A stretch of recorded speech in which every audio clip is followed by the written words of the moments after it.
there's always going to be a talk about, there's always going to be an angle of money and entertainment, like you said, because it's Hollywood, it's mainstream media. Hello, I like money. Yeah, I would agree that because it is this trifecta of names, that's the reason these two big name companies sort of backed the film.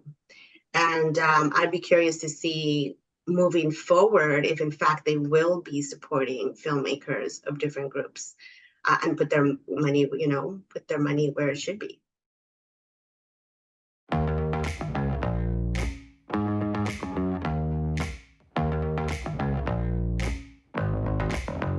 And now, let us pray. As we lay down to sleep, we pray our Lord Scorsese, Chris's money to keep. Because we're talking movies, we're talking Killers of the Flower Moon, starring Leonardo DiCaprio, Robert De Niro, and Lily Gladstone.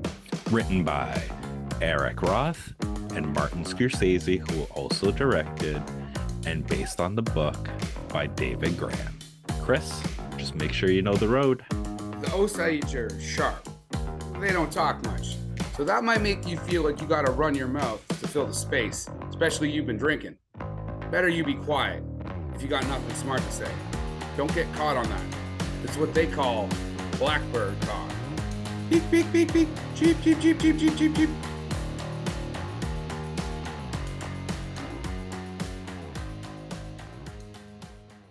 Hey everybody, and welcome to this week's episode of How'd You Like That Movie? As Scott said, we are going to be talking about the Martin Scorsese picture, Killers of the Flower Moon, 2023. But helping us out are some of our favorite people. We yet again have Carolyn Mauricette. Oh my fucking Carolyn God. Mauricette. She is a Toronto-based Rotten Tomatoes approved critic, programmer, and development coordinator for the Blood and Snow Film Festival. She is also the director of the Canadian programming for Fantasia International Film Festival, a published contributing author writing about Japanese horror and racism in American cinema, lecturer on Afrofuturism and Black women in horror. She's also written for Rue Morgue magazine and Grimm magazine, and she can be seen on Hollywood Suite's docu-series A Year in Film.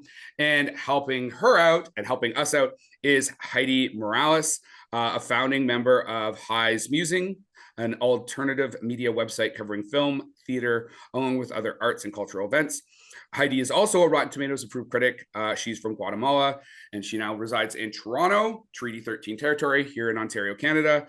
And she is also a programmer for Blood in the Snow.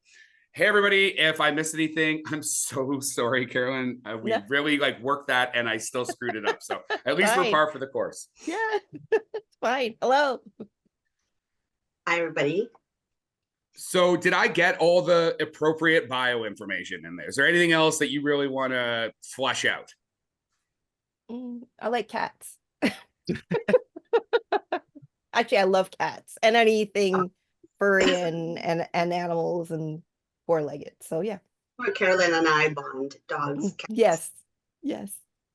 So you guys are off of what, 2 weeks ago? Was the end of the Blood in the Snow Film Festival Labs in industry events? Yeah. Yes, yeah.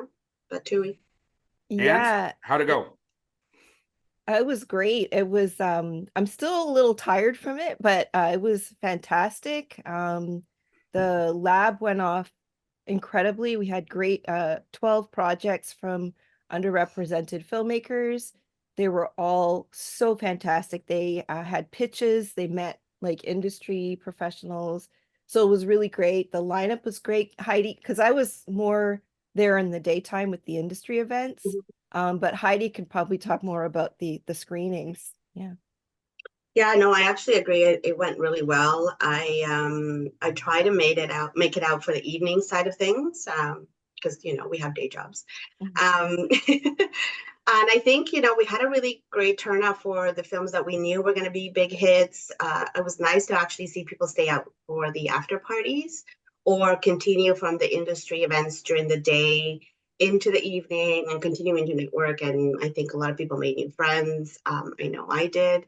So it was actually a really nice whirlwind 6 days, I guess. Yeah. And we got to see you, Chris. So that was great, Yeah, thank you for coming.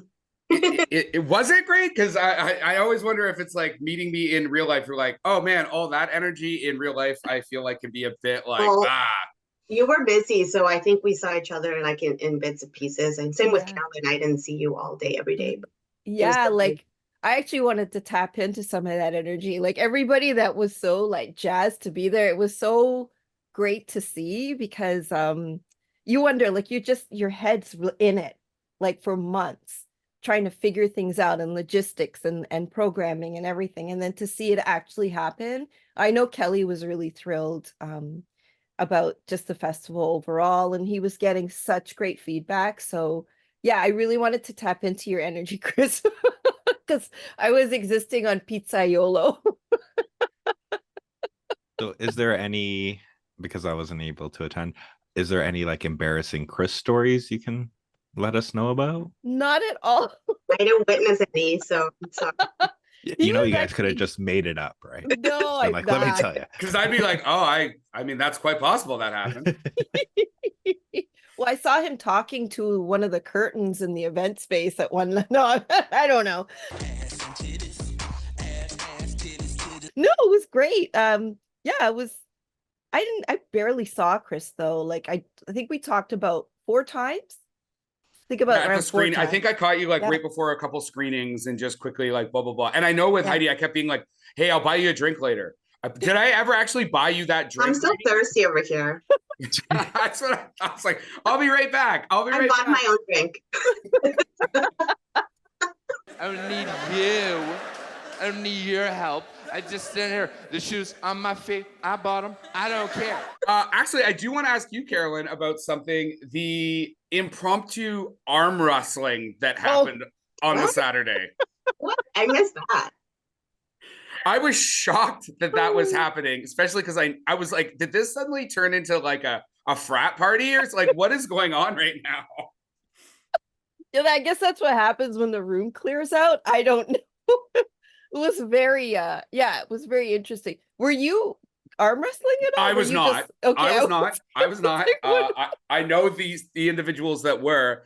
Yeah. And it was interesting because my perspective was across the table, and then you and who your colleagues were sitting behind it. Yes. So I mean, it was like the depth of focus there. Like you could have rack focused that between like this super male energy and then the like almost look of horror on your faces. Like you could have moved back and forth in that shot.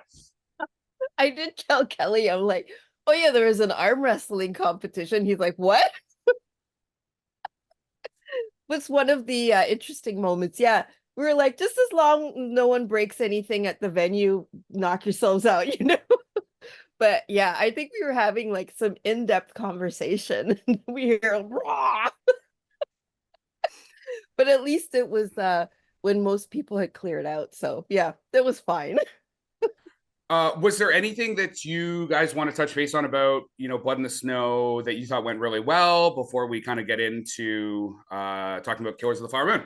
Or Scott, if you have anything, because you are kind of, part of this show as well. Ladies first, like. No, I think I want to echo what Carolyn said in terms of feedback. I know that Kelly received feedback. I also personally received feedback from different folks that attended, from filmmakers to producers, which is also really great to hear, because we don't always connect with everybody. And I think that's also the reason we try to make sure that as programmers we're present, not just during film screenings, but afterwards and even during industry time, so that people know who we are and that we are accessible and approachable. And I think that was part of the highlights of this year. So I hope that people continue to come and talk to us, ask questions, introduce themselves, because that also helps us know, maybe future projects that come our way. So I think that would be sort of my highlight. I agree. Yeah, because I got a lot of feedback, at least from the lab, because I'm running it. A lot of people were just saying how welcoming and open people were at the festival, like everybody from attendees to our guests, panel guests, because it was really great. Kelly kind of organized it where, you'd have like industry events and then there'd be a cocktail after. So whoever could stay would like kind of stay, have a drink with people, chat. So, it's not like these industry people are at arm's length. You can actually interact with them and talk to them. And a lot of people made some great connections. So I think that's one of the huge parts of BITS is the community and the industry aspect. People come for the screenings, which is excellent. And we had some great Canadian films. But yeah, it's nice to see people coming after the screenings and the events to meet each other, Yeah. As someone who works on Fantasia, which is a internationally renowned festival, how would you say that Blood in the Snow compares? Like what, like vibe wise, like is there similarities? Is there different? Are they very different? Like, because you kind of work in both of those spaces. It's very similar because I know Mitch Davis, the artistic director at Fantasia, he is adamant about it being the festival being accessible to everyone. No like guest lists, no, none of this. I'm gonna kind of shade Toronto, but none of this Toronto like guest list garbage, because it just it's kind of prohibitive to people and it kind of creates a hierarchy. So he wants everybody. I mean, understandably, if you're a part of Frontiers, then you should be going to the cocktails and whatever. But like that's the only kind of thing where they will check your badge because that's people pay to go into Frontiers and they submit that competition. So if they're involved, then it should just be for them, right? But it's a similar vibe where you can meet distributors just kind of, at a screening or at the pub at McKibben's, right? That's where everybody goes. So you'll see like directors, you'll see cast and crew, and programmers and the admin staff at Fantasia. So it's all really, really inclusive. So it's a very similar vibe. Yeah, I would say it's very similar. It's just on a larger scale. Fantastic. Are you guys ready then? Do you want to talk about this film or? Yeah. All right, Scott, I'm gonna wheel this over to you and let's go. Let's do Killers of the Flower Moon. Okay, I'm gonna let you go first though, or the ladies go first because I'm gonna be playing the role of Chris Langford in this one because I don't have very nice things to say about this movie. So I don't want to like. Wrong with that? Yeah, I don't want to like bash it right from the beginning because I'm not Chris. I'm you don't even polite. know if I like this film. You're just making you went twice. You're like, I went to the theaters twice to say, like, you gave the money twice, so you liked it. Like I already knew from the beginning. Listen, I know that De Niro has had some money problems with his ex-partner, so I got to make sure he's well taken care of for his flights to the Hamptons for brunch on the helicopter and stuff. I got to make sure Bobby's taken care of. So, all right, well, go ahead, and then I'll come in after you guys. Yeah, you guys can go first. Yeah, because I'm more interested in like because my criticism is like based off of whose perspective this movie is about. Which but I wanted to see from like the female perspective, like am I wrong in thinking like this is following the wrong person in terms of this film? Right, that is the question, right? And I think every person you ask that question to will have perhaps a slightly different answer and for perhaps different reasons. So I think I agree that the point of view it's obviously skewed to a particular group of people, which is maybe white people. But in saying that, I'm also aware that the source material was a book that was written by a white person. So I kind of do keep that in mind as well in how they started in the story. I can provide more bits later, but that will be where I start.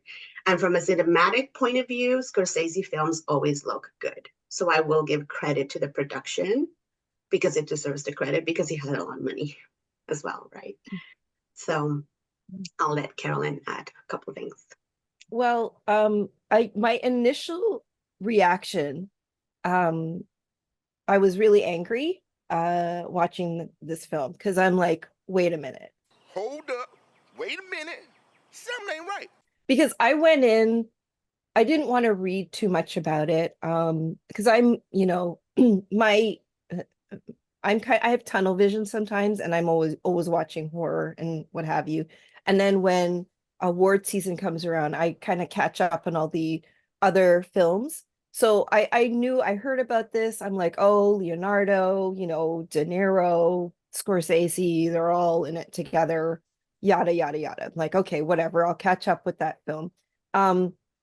And as I was watching it, I was just getting angrier and angrier. And I, I'm kind of revolving. So on one hand, Scorsese he's like in the lexicon of cinema. He is like Scorsese, right? So everybody looks up to him. Oscar, show me sadness. And his name is Oscar. It's really cute, Oscar. Oh. All right, come on, box office. So his telling this story will get it out to a larger audience, because I had no idea about this. Zero. I had no idea that this was happening. I mean, we'll get into it later, but you look at how they reference the Tulsa massacre, right? And that only came into light, I mean, within my kind of world, I would say the last 4 years. So to know that, I mean, we already know that Indigenous people have been fighting for their land and for their rights, for eternity, basically. So to know that this particular story, this particular thing actually happened was really infuriating. So for Scorsese to take a story like that and make it known because of who he is, I applaud that, because I think a larger audience would have seen it if there would have been an indie filmmaker who had taken the story and done something really incredible. It would have not have gotten out to this large of an audience. However, I also agree with, like, why is he telling this story? Is it just because he read the book, he liked the book, who is also written by a white person? Oh, let's tell the story. Like, I know it comes from a good place. But also, and I know he consulted with people, and there's like the Osage was a huge part of this film in behind the scenes, but it just like, we're still doing this in 2023. I think that's what my overall feeling of it is. So I think that so this is an important part of this conversation, though, is kind of what you're talking about. So you have this story, and yes, the book is written by a white person. Supposedly it is very well researched. According to the background I read on the book, the difference between the film and the book is the book is almost more like a police procedural. There's more about the FBI and that, J. Edgar Hoover, where Scorsese wanted to kind of make it a character-driven production. So the one thing that, you've kind of alluded to is it's a Martin Scorsese film, more people see it.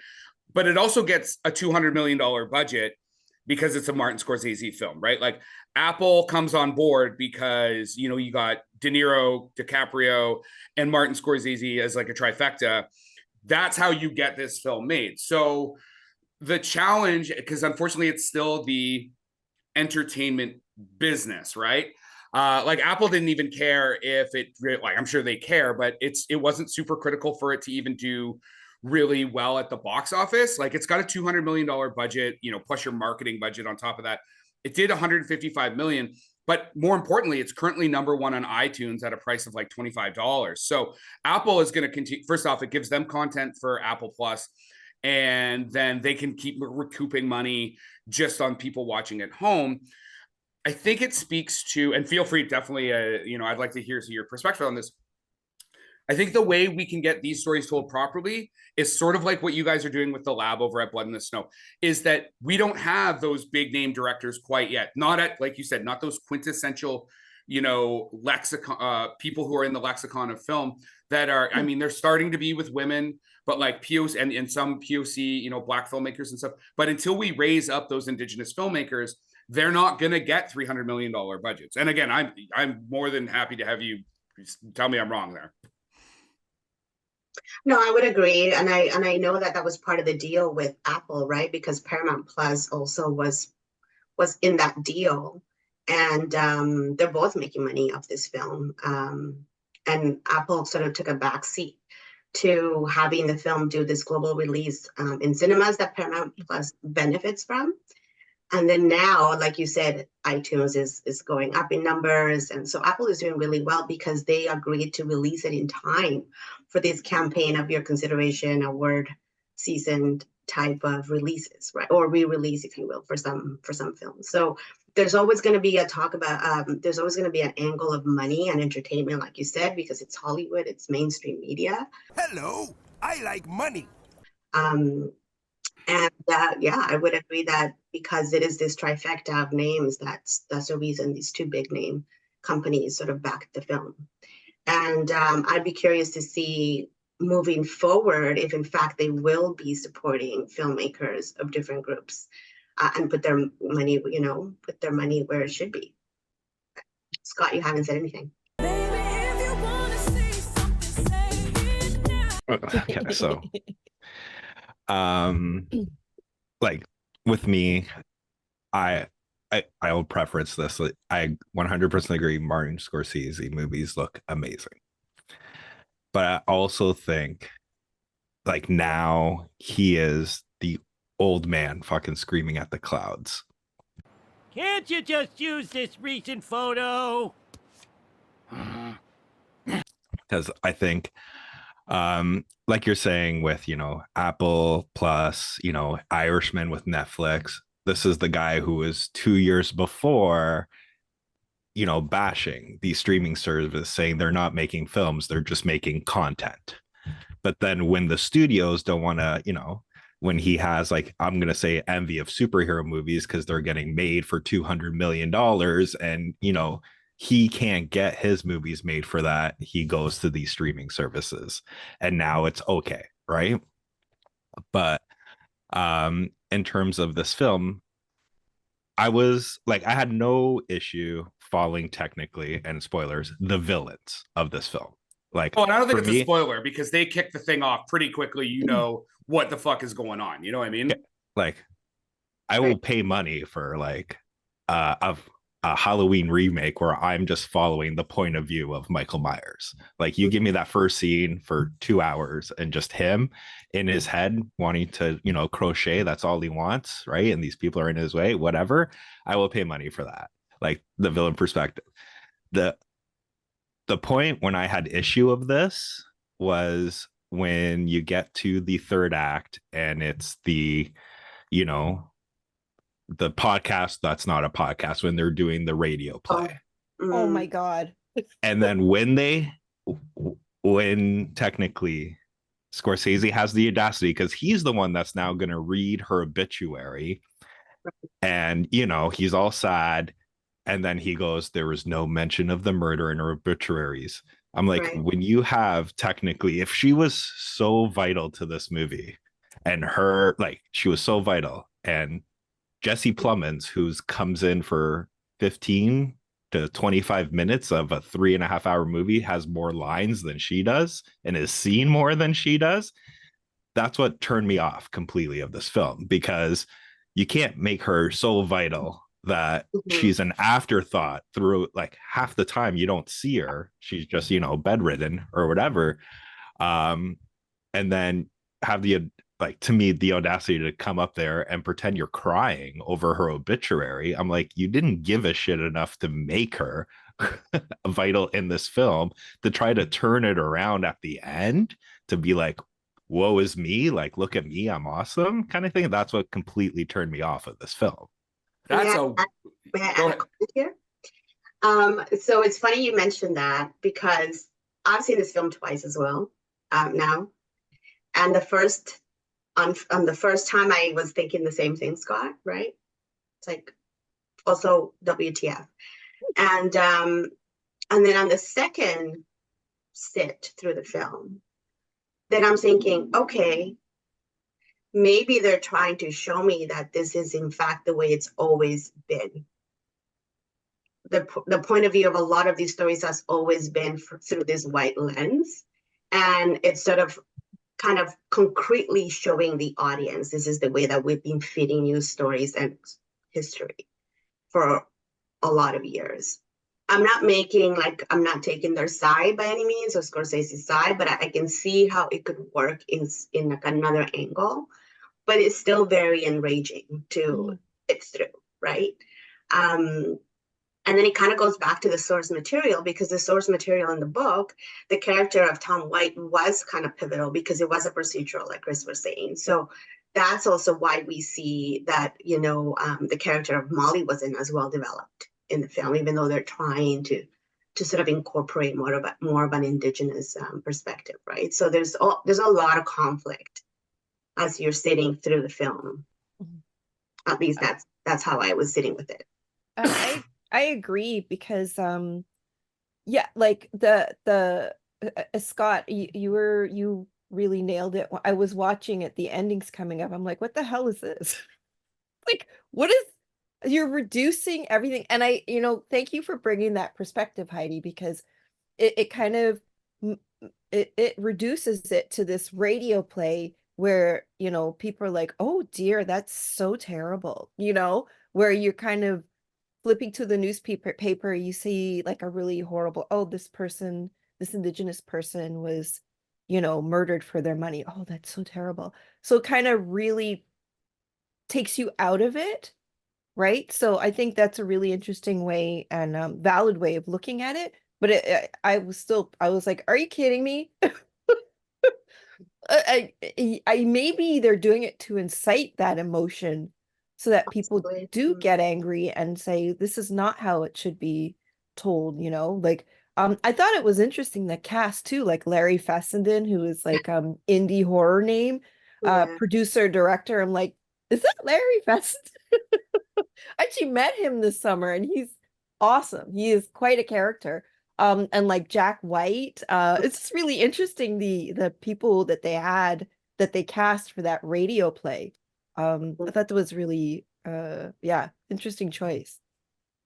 So that's, man, you guys all, this is why this is great having, not just Scott, but like you guys as guests come on, because that's not how I saw this film at all. I saw Molly, the quietness. So I opened the show with the quote about the Osage are sharp, they don't talk much, that kind of little bit of information that De Niro's giving to DiCaprio's character about, like, just because they're quiet doesn't mean they aren't clocking you, basically.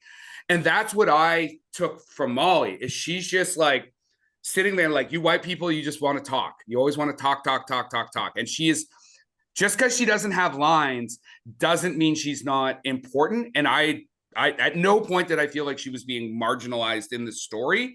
And the ending, though, I actually really thought that was a cool narrative device, because it does kind of reduce, you've watched a whole show about, a whole film about these people, and you have they're somewhat three-dimensional, but yeah, in the end, they did just get reduced, specifically her. She did just get reduced to a couple lines in a newspaper. The fact that this tragedy that happened to her people and how she was so pivotal in it kind of being, solved, resolved, whatever, doesn't even get mentioned in this poor woman's life. Like, I thought that was so telling.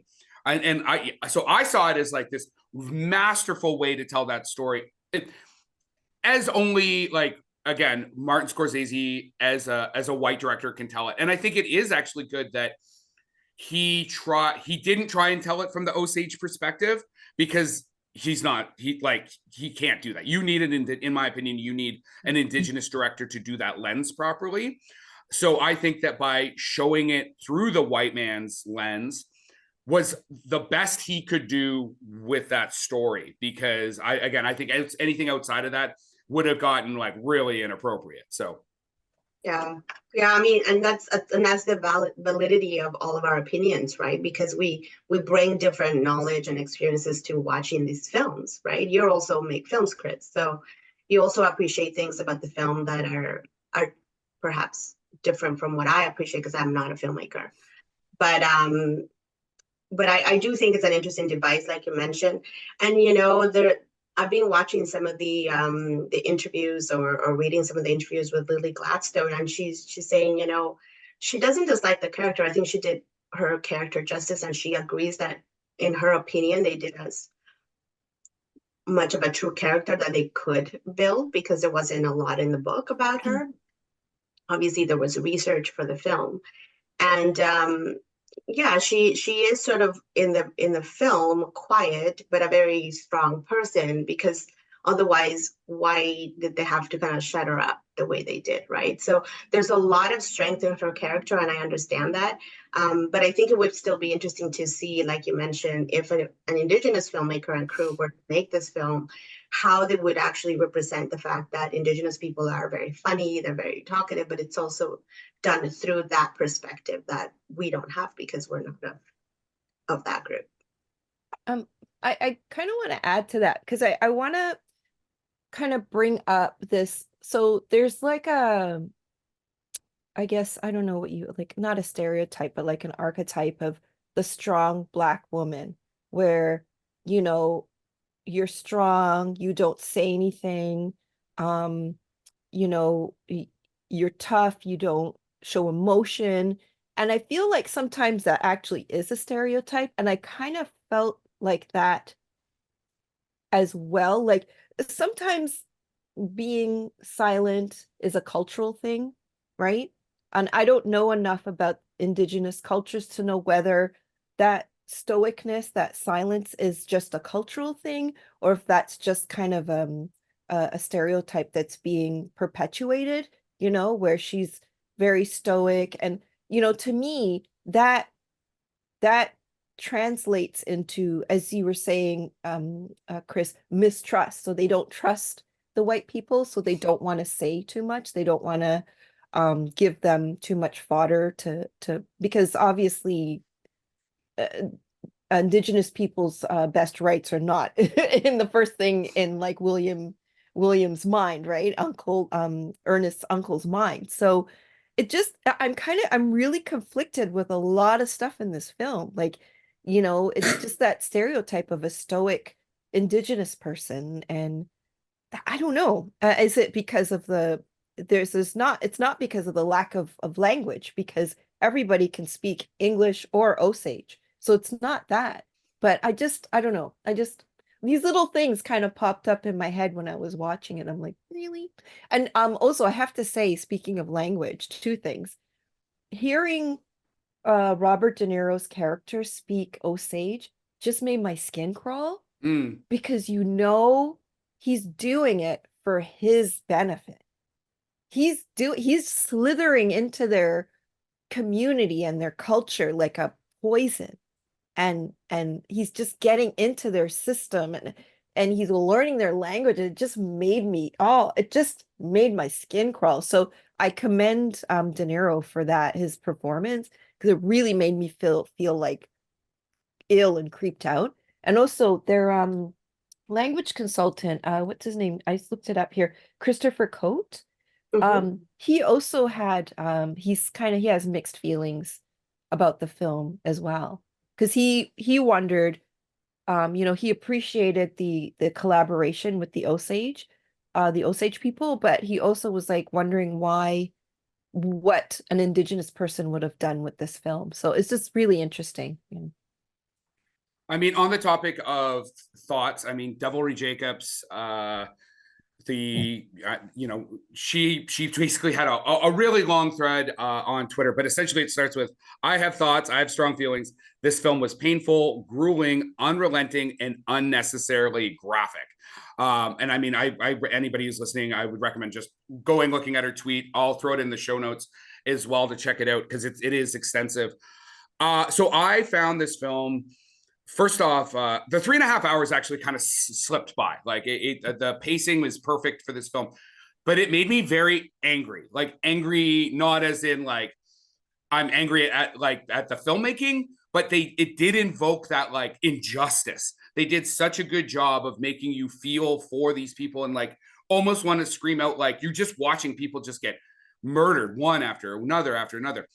But there is some stuff that felt a bit trauma porny for me. Like when they do the autopsy on the body and you can hear the bone saw against the skull and stuff like, I was like, I don't I didn't feel that was necessary. Again, it felt a bit gratuitous. Even seeing the body, like her sister's body pulled from the ravine, like you can do exposition without showing a mutilated corpse of an Indigenous woman, even if the story is about the murder of Indigenous, women primarily, right? So. Yeah, I also still had, even on the second watch, I also felt uncomfortable with that particular scene as well. And I mean, as Carolyn mentioned, we watch horror and, crime thriller. I watch crime thrillers all the time, but I think it's just the way that it's used in this film. But I also wondered about who's watching the film and how they're going to take those sort of scenes in, right? Because some of us are kind of tired of seeing these stories being repeated this way, like you said, with the trauma porn sort of vibe in it. But somebody else will be like, oh, wow, that is horror. And that's how they understand that something horrible actually happened to people that still exist in this world, right? So I think it's who is sitting and kind of watching it. I think some of us, and I've had this conversation with friends as well of varied cultures. And I have some Black friends who are like, I don't want to watch slavery type films anymore because I'm done with it. So that line always stays with me in terms of like, what are we seeing depicted on screen and how we take it in. Agreed. Yeah, because it was for a drama. I found it was pretty graphic, and you think of the missing Indigenous women and girls, and along that actual like that's actually happening, still happening now. Is this you wonder about the sensitivity and again, as Heidi says, who's watching it, because it is really like, I really enjoyed reading Devry's thread, because I just thought it was so poignant to know that this is an Indigenous woman watching this, and this is her real time reaction to it. So yeah, perspective is everything. Like, who's watching this? Well, and I think that I was trying to find the tweet while you guys were talking there. Lily Gladstone, and I'll just paraphrase, she basically said, like, as Indigenous people, go watch this film when you're comfortable. Watch it with people you feel safe with, because essentially it is going to be a traumatic experience, and some of you are going to have some triggering effects to it. So I think that is almost like a nicer way, or not, I don't even say nicer, but like a different way of kind of getting at what like Devilry Jacobs is saying, right? Like, it's a traumatic film. And I mean, even not being, like I said, not being Indigenous, like, it made my blood boil to watch these. And I think that actually is a testament of both the story and the filmmaking, that when you can evoke real emotion in your audience.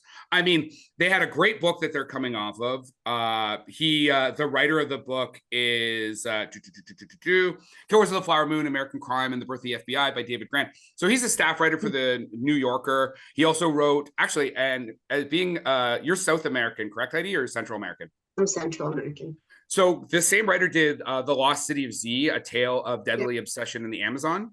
I'm aware. So it's interesting. It's like, so like, he's a journalist. I'm assuming he knows how to do research, but it's like, again, you've got like this white dude that seems very, very interested in Indigenous cultures. But you have this book that's, a New York Times bestseller. And then you have, Martin Scorsese coming in and directing it. And that emotion that gets invoked, I thought it showed like such a powerful use of cinema, I guess, is where I'm kind of going with this. But the other thing I want to say is the screenplay is written by Eric Roth, who did like Forrest Gump, The Insider, Munich, Curious Case of Benjamin Button, Mank, A Star is Born, Dune. Like, this is a A-list screenplay writer, right? So I mean, I guess they put their money into where they know they're kind of like a guaranteed win, so to speak. They put their money where they know things were going to be taken care of. So I mean, I guess that's good. I don't know. I'm just so conflicted. Like, I'm just so, because I agree with you. It's really evocative. It makes you angry. It makes you root for these women. And like, there was one part of the film where they get Ernest, they take Ernest, they question him. And he's like, my wife is sick, right? But like I wasn't really sure of the timeline because they give you shots of Molly, you know, like basically dying in her house, in her home. But they've got Ernest and he's being questioned and then he gets taken to jail. And then it dawns on them, let's check on Molly. It's like, hello, he said his wife is sick. You want to like investigate that? She's actually the center of this investigation. She went to Washington. It was her. And then when aren't you not suspicious when Jesse Plemons' character goes to their home and he says to Ernest, "Can I talk to your wife?" "Oh, she's not well." Don't you want to investigate that? I was just kind of like, hello.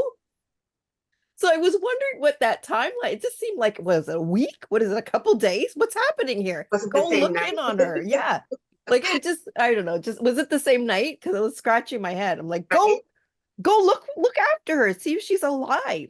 I was like on the edge of my seat. I'm like, she's gonna die. She's gonna die. Sorry to interrupt, but that's also a sign of times, right? Because I mean, women were secondary. Yes. To a degree, we're still fighting for that. So, it was, I don't know. I agree with you. It was just a bit of a mess there for a second. In terms isn't there a line from, I don't know if it was John Lithgow's character, where they said like, you're more likely to get convicted for kicking or killing a dog and then like I word, woman, right? That was that kind of that statement actually probably plays into exactly what you're talking about. Like they're investigating and stuff, and really I thought it was interesting they used like an indigenous police officer to go undercover. That whole little like, it's a short sequence, but the like undercover kind of stuff that was happening, I thought that was like so well shot. It created some great tension. And at first, because when I first watched it, I just thought I did not clue in that he was an undercover police officer until basically they show up in that meeting and all the police officers are there and they're like, and you can see the fields on fire, like De Niro's fields on fire. So yeah, like I'm gonna agree with that. Like I thought that was really like done well, like in terms of the undercover, because at first I thought, because he's introduced as a guy who came to the town and he was trying to find his heritage, and then like 45 minutes or a bit before that they were talking about Molly's first husband and I'm like, shit, was she pregnant before? And here's the guy who actually has the head rights, right? So I'm like, oh, this is going to be a nice little twist. And then when he comes out to be the cop, I'm like, I'm okay with that as well. But yeah, like I think in terms of performances, I think we can all agree like this everybody did a good job, and like Caroline was saying, like all the money was put into the talent, right? So I think the minute this movie was announced, everybody was already like, okay, so you got best actor, best supporting actor, you're gonna have screenplay, cinematography before the like a shot's even taken. It's already like kind of like a given right now. Whether I think it should win, I don't. But well, you haven't seen all the films yet, so well, I was gonna say that too, and it's also like who should win in this production, right? Like I'm like Team Lily here, but I was just gonna add something quickly here. I am getting inundated with your consideration emails too. And the amount of money the machine is putting into this film is astounding.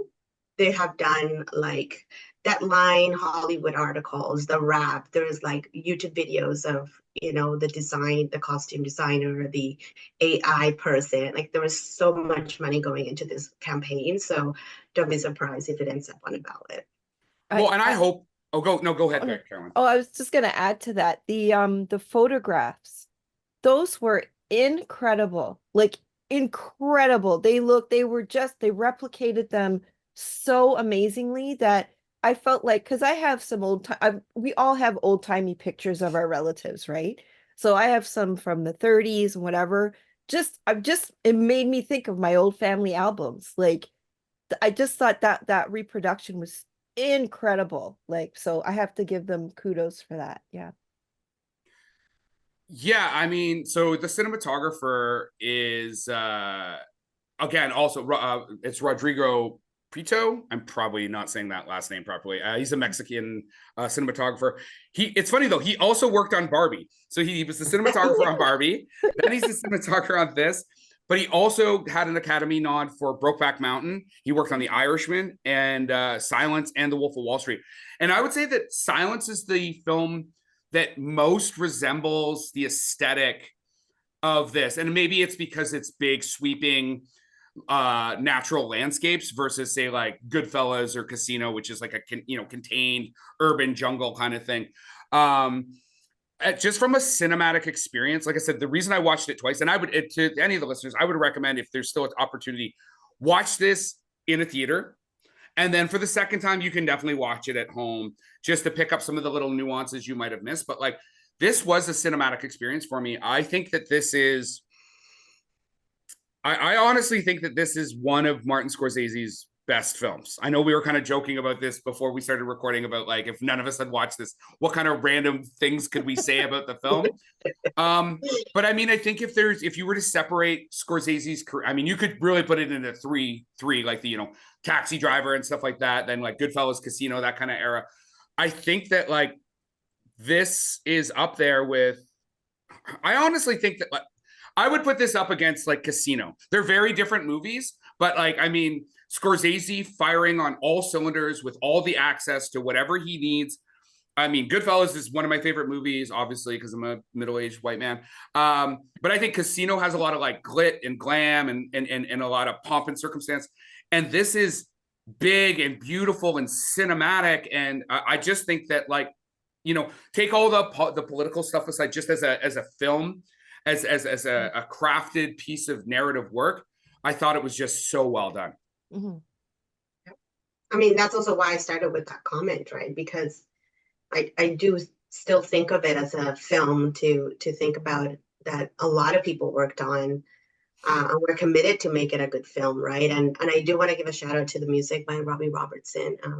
Yes. I know he's worked with Scorsese before, but it kind of does go a long way in this film, I think. Mm-hmm. Yeah, that was one of the things I did notice as well. It's the scoring, the music, and I love Robbie Robertson. It's very sad that when did he pass? I think it was 2 months. Yeah, just this summer, right? Yeah. Yeah. He's always been a favorite of mine, just in like the Canadian music industry, and knowing that he was Indigenous and that he's been so long standing in this industry, just like a fixture for me. Like, I don't know. That's what I think I liked, is that the collaboration with all the Indigenous creators and industry people, so there is that to be said. So it's like you were talking about how there's a big push for this. I mean, the things that it's done so far that I think are important, getting ready for this, the Oscar season in the new year. So the New York Film Critics Circle, it won Best Film. Lily Gladstone wins Best Actress. It is on the AFI's top film of the year, their top 10. And it premiered at Cannes. My quote though is about Lily specifically, because I'll be honest, amongst these like two really powerhouse actors, like, yes, we've got Jesse Plemons and we've got what's his name there from The Whale, Brendan Fraser and John Lithgow. But like her performance in this is so both stoic and warm and controlled. Like and again, she's between Leonardo DiCaprio and Robert De Niro, and I would say she's not only just holding her own, she is the best performance in this film. And so I've got a quote from Jocelyn Novak from the Associated Press.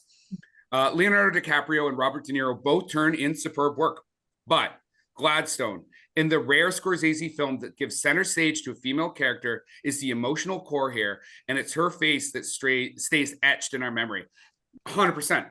Like, I will be very disappointed if she does not win. And again, I haven't seen Maestro. I know that there's some other female leads that I cannot compare this to, but just having seen her acting performance, I don't know how you're going to be able to top this. Like, she transcends into this person from like 100 and some odd years ago. She really does. And like, I just love, there are like a few actors that I just will watch just because of their faces.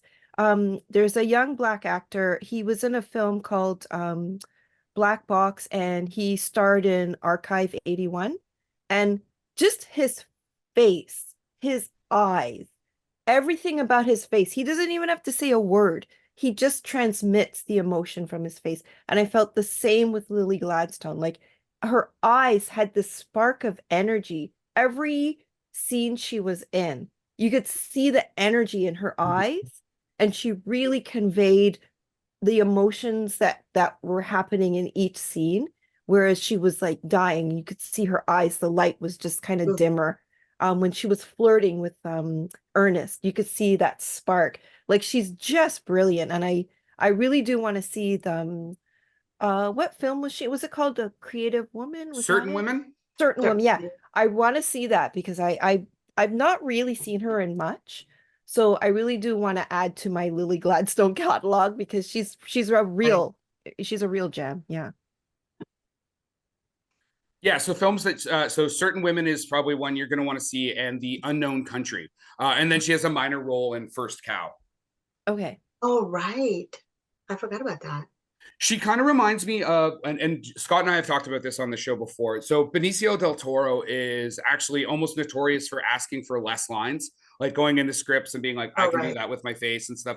And that's what I feel from, I mean, she's got a much softer aesthetic than Del Toro, but that presence, like just that there's a gravitas to her just being in the frame.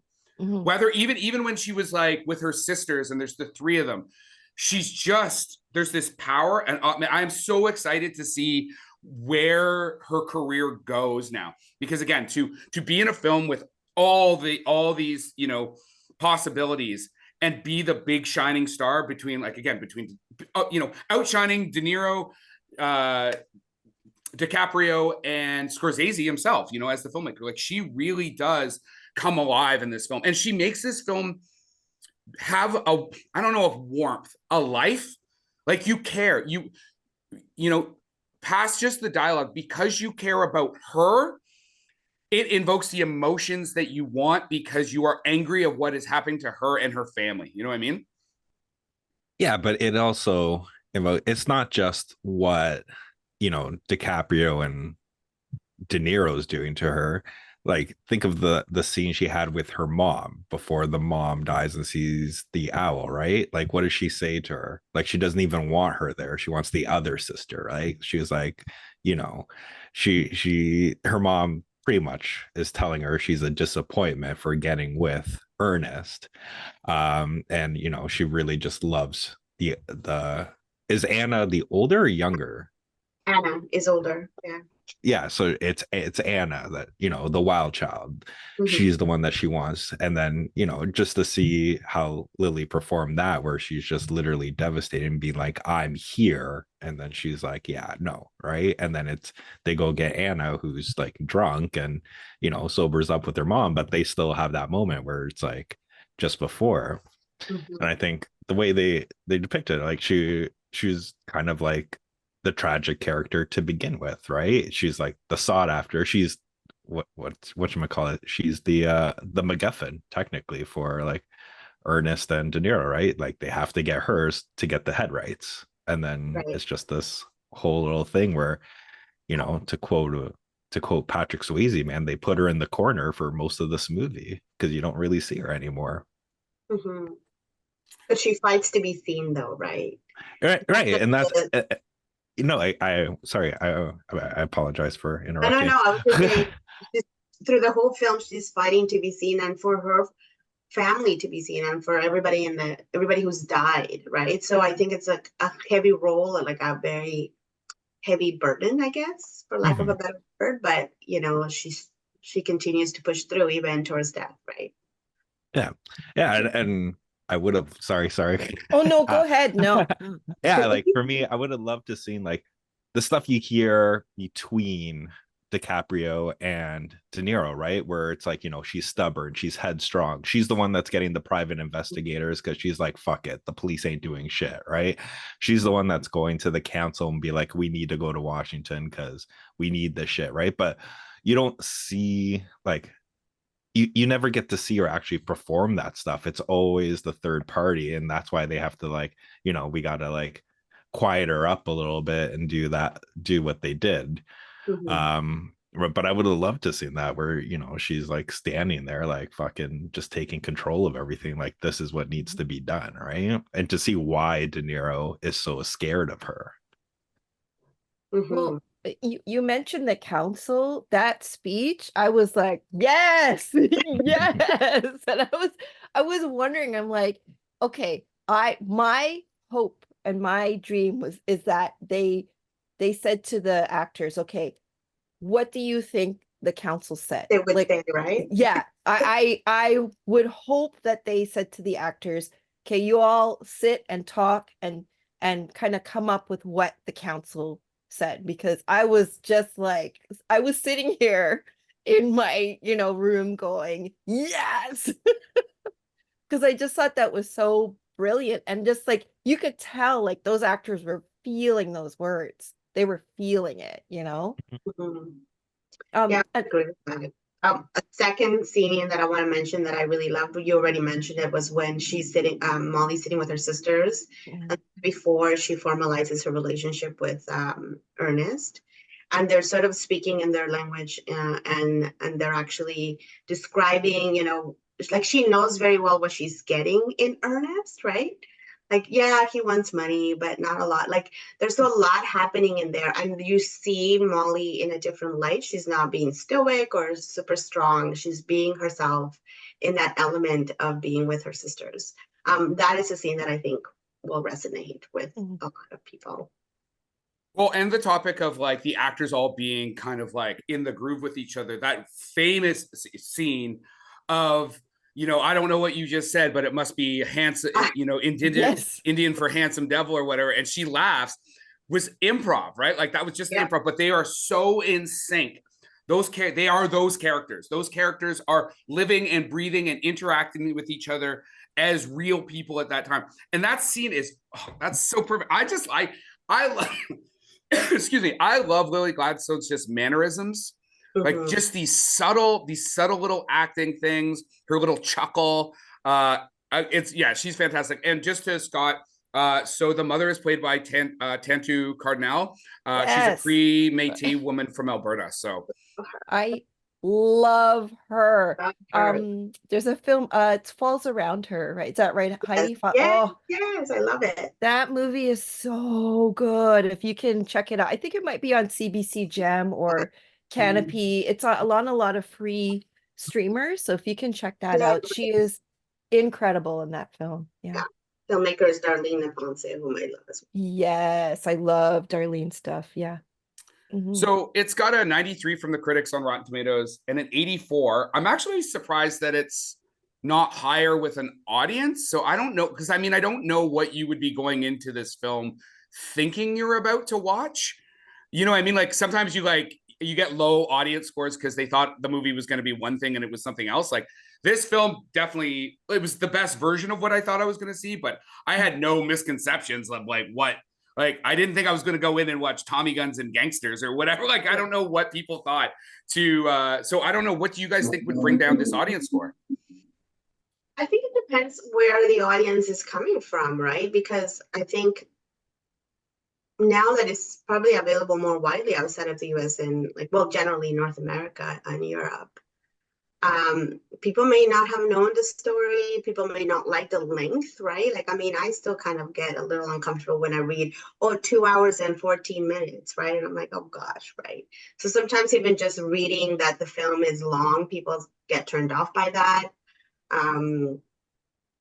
I don't know. I'd be curious to see if there was ever sort of like a mini research on how audiences kind of fall in some of these films.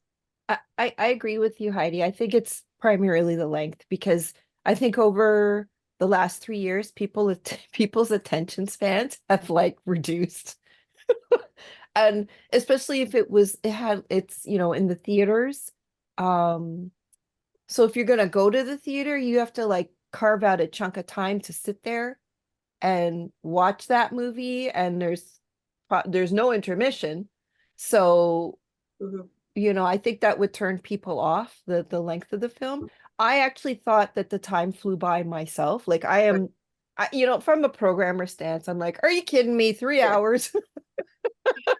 The programmer in my mind is like, no one's gonna program that. But it doesn't need to be programmed. It's a Scorsese film. Exactly, right? That's what I was gonna say. I'm like, nobody, who cares? It's Scorsese. He can do whatever the hell he wants, right? But that's automatically, I'm like, 3 hours, or like even from a critic's standpoint, I'm like, 3 hours? Come on!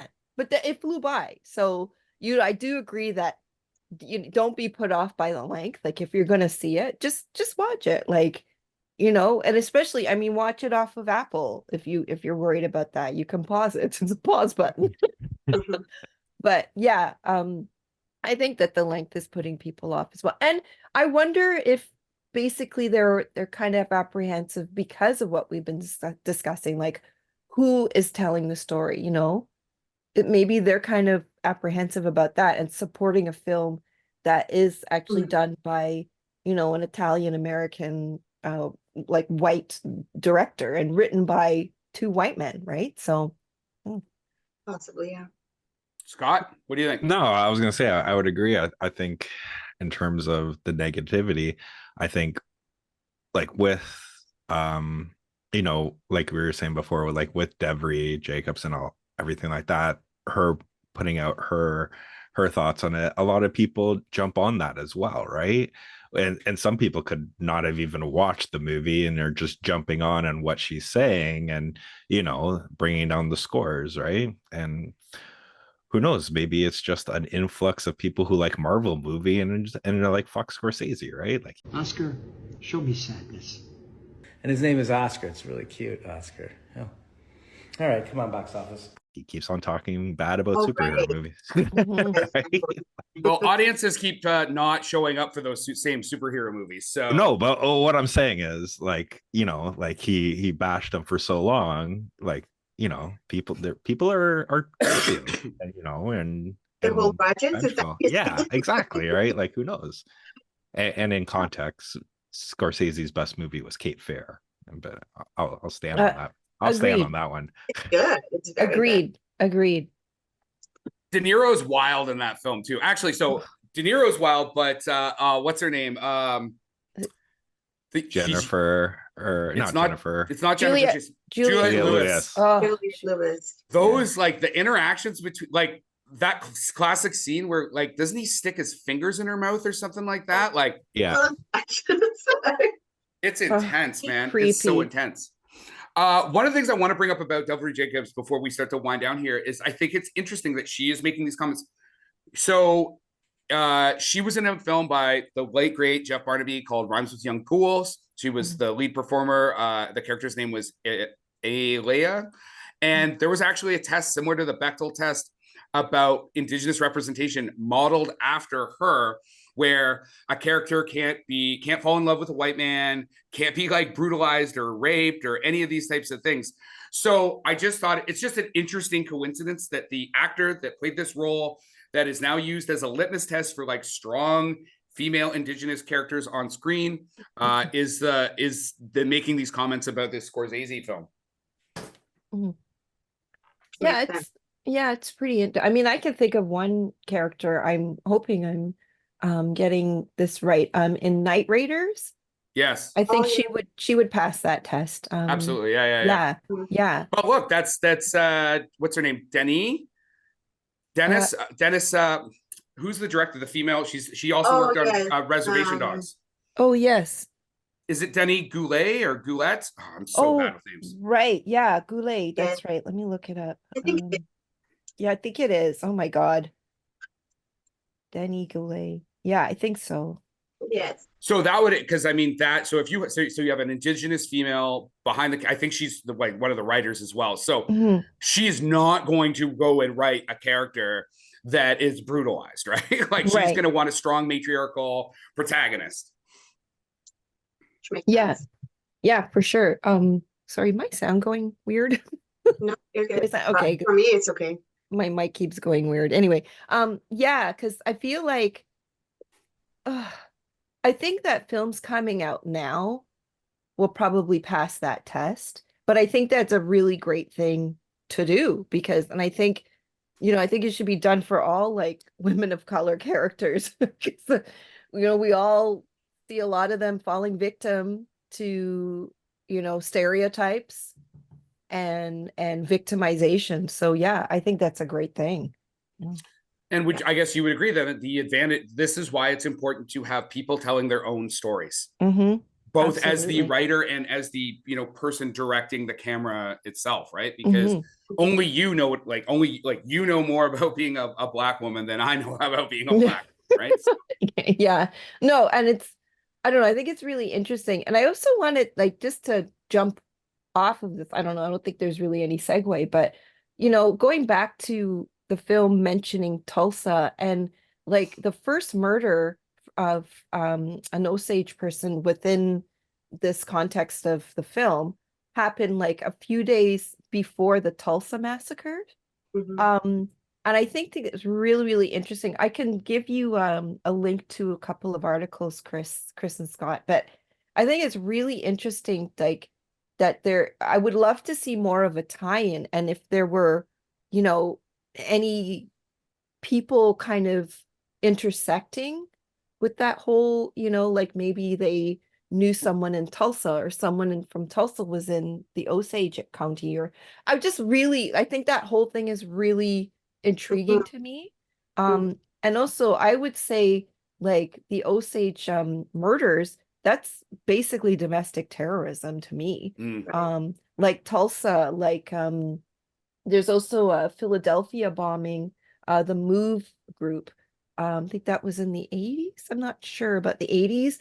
But there's like a bunch of, like even in Canada, like the Oka standoff, Standing Rock. Everyone should watch Beans, Yeah, we love that film. That's so incredible. Like just these things that kind of showcase domestic terrorism against people of color.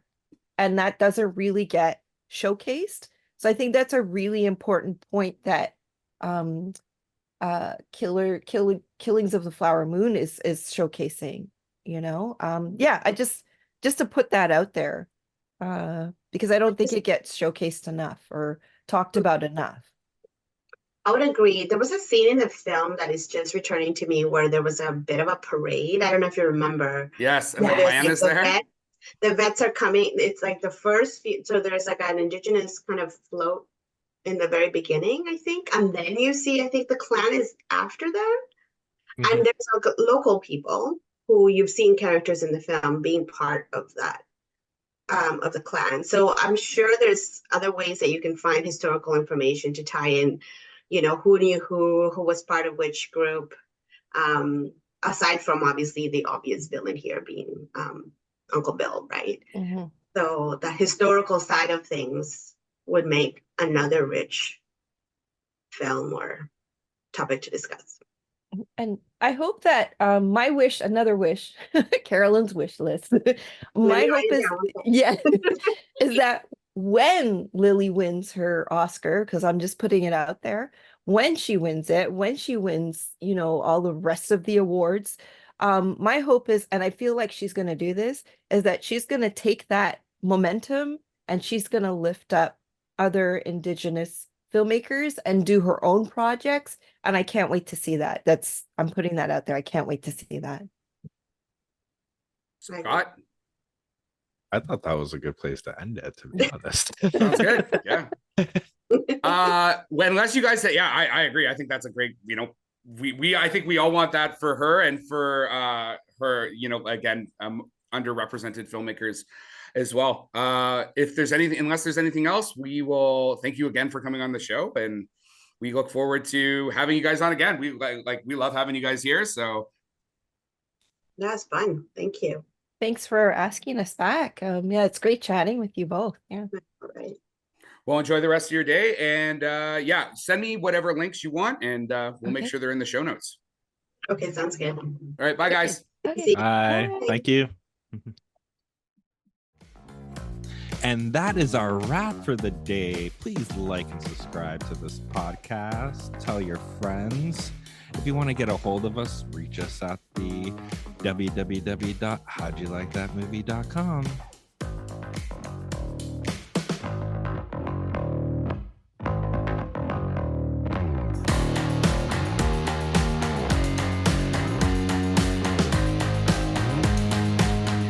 You got anything else Works. before I let you go? No, I think that was good. It was a good episode. And yeah, the only thing I was like, I didn't want to like on your time, because it says scheduled meeting time is over. That's because I only had it set for an hour, right? Oh, okay. But we ran I'm over like, an hour, so. I was like, did this thing like stop recording? We're not even recording. I go, oh shit, we forgot to record. We just like pop on and do like 30 seconds of like Killers of the Flower Moon, and then we're like, we're good. I might actually go see if it's still playing in the theater and go watch it again. It's at the Princess. That's the only one I know.